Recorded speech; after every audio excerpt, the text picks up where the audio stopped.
मैं हूं आपके साथ अंजलि और आप देख रहे हैं क्रांति बुलेटिन। तो चलिए शुरुआत करते हैं आज की मुख्य खबरों से। योगनगरी रेलवे स्टेशन बनने के बाद ऋषिकेश रेलवे स्टेशन की व्यवस्थाओं को अधिकारियों ने नजरअंदाज करना शुरू कर दिया है। स्टेशन पर साफ सफाई से लेकर पेयजल तक के इंतजाम मुकम्मल नहीं है। एडीआरएम मुरादाबाद के निरीक्षण के दौरान यह कंपनियां सामने आई हैं। उन्होंने स्टेशन के अधिकारियों को जल्द से जल्द व्यवस्थाओं को दुरुस्त करने के निर्देश दिए हैं। शुक्रवार की सुबह एडीआरएम मुरादाबाद राकेश सिंह ने ऋषिकेश रेलवे स्टेशन का निरीक्षण करना है। यह जानकारी होने के बावजूद रेलवे स्टेशन परिसर में साफ सफाई तक की व्यवस्था को दुरुस्त नहीं किया गया।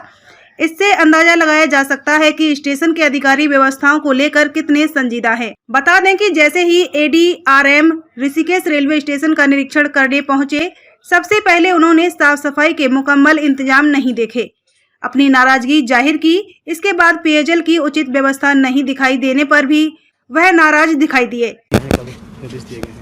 नहीं, बाकी तो सब ठीक है, थोड़ी साफ़ सफाई में कमी है, उसके लिए हमने दिशा निर्देश दे दिए हैं। बाकी सेफ्टी रिलेटेड जो इनकी चीज़ें थी वो ठीक इनकी हैं, और अपने इक्विपमेंट भी ये थोड़े से अपना ठीक मेंटेन किए हुए हैं। और जो भी कुंभ के बाद जो कुछ अपने इनएक्टिव प्लेस रह गए हैं उनको मैंने उचित उसका उपयोग करने के लिए इनको दिशा निर्देश दिए हैं। क्योंकि यहाँ पे ट्रेन उतनी ज़्यादा नहीं है, लेकिन हो सकता है भविष्य में फिर से कभी कुंभ का हुआ तो ट्रेन यहाँ पे आगमन का हो सकता है। तो उससे संबंधित जो हमारे एसएस महोदय हैं उनको उस संबंध में दिशा निर्देश। चारधाम यात्रा निकट आ गई है, रेलवे की क्या भूमिका रहेगी बेहतर यात्रा की? रेलवे में अभी जो भी पैसेंजर्स के लिए हम यहाँ पर फैसिलिटीज़ जो हमारे वेटिंग रूम्स हैं, स्पेस तो सफिशेंट है, लेकिन अगर भविष्य में अगर ऐसा लगता है कि ज़्यादा यहाँ से कुछ नई ट्रेनें अगर बढ़ाई जाती हैं तो हमारे पास जगह उपलब्ध है, उनको पुनः डेवलप किया जाएगा। और कोविड भी हमारा धीरे धीरे अब एंड पे आ रहा है, तो जो हमारी हो सकता है ट्रेनों को भविष्य में और भी यहाँ मात्रा में बढ़ाई जाए। पैसेंजर ट्रेन जैसे बंद चल रही हैं अभी, चूँकि हमें मुख्यालय और रेलवे बोर्ड की तरफ से इस संबंध में कोई भी दिशा निर्देश प्राप्त नहीं हुए हैं, लेकिन ये हो सकता है, संभावना है कि भविष्य में यहाँ से जो हमारी पैसेंजर ट्रेन्स हैं, ताकि हमारे जो दैनिक यात्री हैं, हरिद्वार जाना है या इधर जाना कहीं आसपास, उनको दिक्कत। जहां एक और लहराती गेहूं की फसल को देखकर किसान खुश होता है, तो वहीं दूसरी ओर किसान की गेहूं की फसल पूरी तरह जलकर राख हो गई है। बिजली की लाइन में स्पार्किंग होने के कारण किसान की गेहूं की फसल जलकर राख हो गई है। मामला मंगलौर के नारसन खुर्द गांव का है, जहां पर देर रात तेज हवा चलने के कारण खेत से होकर गुजर रही बिजली की लाइन में स्पार्किंग हो गई। स्पार्किंग होने के कारण खेत में कटी पड़ी गेहूं की फसल पूरी तरह जल गई। वहीं पीड़ित किसान का कहना है कि बिजली विभाग को बिजली की लाइन बदलने के लिए कई बार सूचित किया जा चुका है, लेकिन बिजली विभाग ने कोई ध्यान नहीं दिया, जिसका खामियाजा किसान को भुगतना पड़ा है। पीड़ित किसान की 2.5 बीघा गेहूं की फसल जल गई है।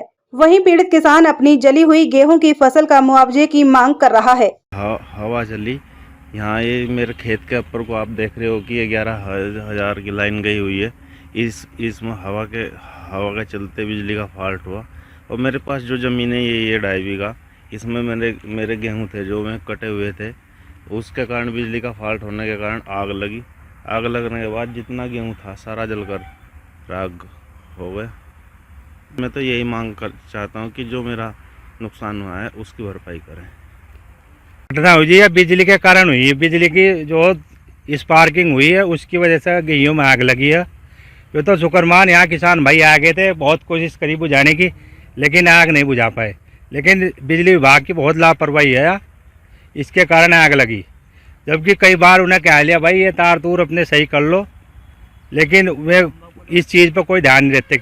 अब बताओ किसान ने जो पूरे साल मेहनत करी, पानी दिया, ये गेहूं तैयार करे, हाँ जी, अब उनकी लापरवाही तो जरा इस देर में सारे में आग लग गई। अब देखो सामने जो ये खड़ा है इसमें भी लगने वाली थी आग, वो तो गांव के लोग आ गए, उस वजह से थोड़ा ये बच गए। भाई यही चाहते हैं भाई इन्हें मुआवजा मिलना चाहिए जो इनका नुकसान हुआ। हाँ, जो नुकसान हुआ, जो ये तार तूर है ये अपना बिजली विभाग को ठीक करने चाहिए, ऐसी लापरवाही ना करें। आत्मनिर्भर होते भारत की एक आदर्श प्रेरणा है रुचि सोया इंडस्ट्रीज लिमिटेड। रुचि सोया ने एडिबल ऑयल के साथ साथ FMCG, biscuit, implant based organic Nutrela nutraceuticals में भी एक नया कीर्तिमान स्थापित किया है। आइए रुचि सोया के साथ मिलकर देश को स्वस्थ, समृद्ध और शक्तिशाली बनाने का इतिहास रचे। चंडी चौदस के अवसर पर सिद्धिपीठ मां चंडी देवी के दर्शनों को मंदिर में श्रद्धालुओं की भीड़ उमड़ी रही। इस दौरान श्रद्धालुओं ने पूजा अर्चना कर सुख समृद्धि की कामना की। आज चंडी चौदह का पर्व श्रद्धा पूर्वक मनाया गया। इस दौरान महिलाओं ने घर में तैयार प्रसाद का भोग मां चंडी का लगाया।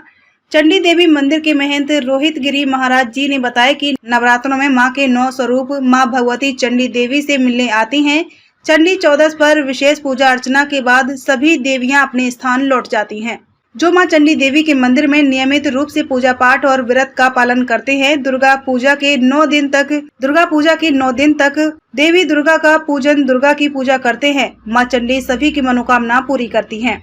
दुर्गा चालीसा में भी इस स्थान का महत्व है, जिसमें कहा गया है कि अम्बा प्रकट हुई फाड़कर खंबा। जब मां चंडी देवी रुद्र रूप में थी तो देवताओं द्वारा मंगल गीत गाए गए और उनसे जन कल्याण के लिए देवताओं ने कहा कि हे मां, कोई ऐसा रास्ता बताएं जिससे कि सभी की मनोकामनाएं और आपका आशीर्वाद मिलता रहे। तो मां भगवती ने उन्हें बताया कि चंडी चौदस के दिन जो भी भक्त उनके दर्शन करेगा, उसी की मनोकामना, उसके कष्ट उसके द्वारा हर लिए जाएंगे। इसीलिए चंडी चौदस के दिन विशेष रूप से हरिद्वार सहित दूर दूर से श्रद्धालु भारी संख्या में मां भगवती के दर्शन करने यहाँ पहुँचते हैं। देखिए, माता रानी के दरबार में आए तो इसमें माता के मान्यता कुछ नहीं मांगी है, बस दर्शन के लिए आए हैं। कामनाएं बहुत सारी हैं। हम तो चाहते हैं कि सभी स्वस्थ रहें। इसी कामना से यहाँ पे आए हैं कि अभी जो करंट सिचुएशन चल रही है वो सब स्वस्थ रहें और सब कुछ सही चल रहा है। व्यवस्था सारी सही है इस पर, जैसे मैं पहले भी आ चुका हूँ, तो अभी थोड़ा सा इम्प्रूवमेंट है। पानी वानी जगह मिलने लगा है, तो ऐसे कुछ इनकन्वीनियंस है नहीं। पौराणिक धार्मिक मान्यताओं के अनुसार जब इंद्र आदि देवताओं का चिक्षुर, चामुर, चंड, मुंड, शुंभ, निशुंभ आदि दैत्यों ने उनका सिंहासन छीन लिया था, तब वो भगवान ब्रह्मा जी, विष्णु जी और शिव जी की शरण में गए और उन्होंने उनसे प्रार्थना की कि हे भगवान, आप हमें इन राक्षसों से हमारा जो राज्य है हमें वापस दिलाए। तब भगवान ब्रह्मा जी, विष्णु जी और शिव जी द्वारा उन्हें यह बताया गया कि आप माँ भगवती की शरण में जाओ और उनसे प्रार्थना करो, वही आपको इस पीड़ा से मुक्ति दिला सकते। इंद्र आदि देवताओं द्वारा माँ भगवती की आराधना करी गई, कई हजारों वर्षों तक आराधना करी। उसके पश्चात माँ भगवती चंडिका जो है प्रकट हुई और धरती, आकाश, पाताल में जितने भी देवता थे उनकी सबकी शक्ति एक जगह समाहित हुई और समाहित होने के बाद इस दिव्य स्थल पर एक खम्भ के रूप में माँ भगवती यहाँ प्रकट हुई। दुर्गा चालीसा में पढ़ते हैं, धरो रूप नरसिंह का अम्बा प्रकट भई फाड़ के। तो भगवती जो है खम्भे के रूप में, रुद्र चंडी के रूप में इस स्थान पर हैं। माँ भगवती ने रुद्र रूप में चिक्षुर, चामुर, चंड, मुंड, शुंभ, निशुंभ आदि दैत्यों का संहार किया। संहार करने के पश्चात माँ भगवती इसी स्थान पर, जो आप बीच वाला मध्य स्थान देखते हैं, वहाँ पर आकर बैठ गई और जब उनका क्रोध शांत नहीं हो रहा था तो इंद्र आदि देवताओं द्वारा माँ की स्तुति करी, मंगल गान गाया और वो मंगल चंडी के रूप में माँ भगवती यहाँ विराजमान है। इंद्र आदि देवताओं द्वारा माँ से प्रार्थना करी कि हे भगवती, हमने आपकी कई हजारों वर्षों तक तपस्या करी और उसके बाद आप जो है प्रसन्न हुई। हमें कोई ऐसी कोई विद्या बताए, ऐसा कोई सरल उपाय विपत्ति आए तो आप सुगम ही हमें दर्शन दे दें। तो तब माँ भगवती ने बताया था कि जो भी व्यक्ति अष्टमी, नवमी और चतुर्दशी के दिन मेरे पाठ का, महात्म का पाठ करेगा, इसी स्थान पर आकर के माँ भगवती की पूजा अर्चना, भंडारा आदि करेगा, उसको विशेष फल की प्राप्ति होगी। सीओ मंगलौर कार्यालय में मेडिकल कैंप का आयोजन किया गया, जिसमें सभी पुलिस कर्मियों व उनके परिजनों के स्वास्थ्य की जांच की गई। कैंप में डॉक्टर लाल पैथोलॉजी व कपूर हॉस्पिटल ने निःशुल्क कैंप लगाया, जिसमें कोरोना योद्धाओं के रूप में काम करने वाले पुलिस कर्मियों की स्वास्थ्य की जांच की गई। लैब पैथोलॉजी के क्षेत्रीय मैनेजर ने बताया कि पुलिसकर्मी दिन रात हमारी सुरक्षा में लगे हुए हैं। कोरोना काल में अपनी जान दांव पर लगाकर हमारी सुरक्षा करते रहे, इसलिए हम चिकित्सकों का भी फर्ज है कि अपने क्षेत्र के पुलिस कर्मियों के स्वास्थ्य की जांच की जा सके।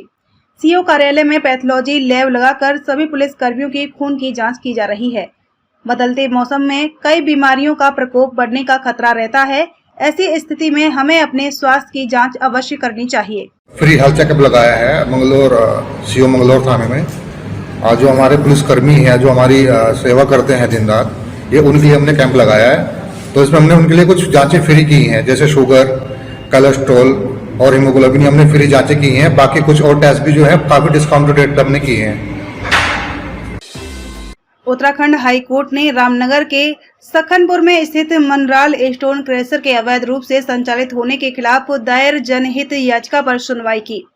मामले की सुनवाई के बाद अगले बुधवार को सेक्रेटरी इंडस्ट्रियल डेवलपमेंट को कोर्ट में व्यक्तिगत रूप से पेश होने को कहा है। कोर्ट ने सरकार से पूछा कि स्टोन क्रशर लगाने हेतु पीसीबी की अनुमति से पहले सरकार ने कैसे दे दी, किस नियमों के तहत दी, जबकि पहले अनुमति पॉल्यूशन कंट्रोल बोर्ड से लेनी थी। मामले की सुनवाई के लिए कोर्ट ने 20 अप्रैल की तिथि नियत की है। कोर्ट ने आज इसमें डायरेक्ट किया है कि जो पॉल्यूशन कंट्रोल बोर्ड की पावर्स हैं लाइसेंस देने की, उनको सरकार किन नियमों के तहत एक्सरसाइज कर रही है और स्टोन क्रशरों को सरकार किन प्राविधानों के तहत परमिशन दे रही है, इसको एक्सप्लेन करने के लिए सचिव औद्योगिक विकास को कोर्ट ने तलब किया कि 20 तारीख को व्यक्तिगत रूप से कोर्ट में उपस्थित हों और ये बताएं कि राज्य सरकार पॉल्यूशन कंट्रोल बोर्ड का काम कैसे कर रही है। और साथ ही कोर्ट ने इसमें यह भी डायरेक्ट किया है कि राज्य सरकार की पॉलिसी प्रिवेल करेगी या सेंट्रल के एक्ट प्रिवेल करेंगे, ये भी एक्सप्लेन करने के लिए सचिव महोदय 20 तारीख को उपस्थित हों। खबरों में अब तक के लिए बस इतना ही। मिलते हैं फिर ऐसे ही बड़ी खबरों के साथ। तब तक के लिए नमस्कार और देखते रहिए क्रांति बुलेटिन।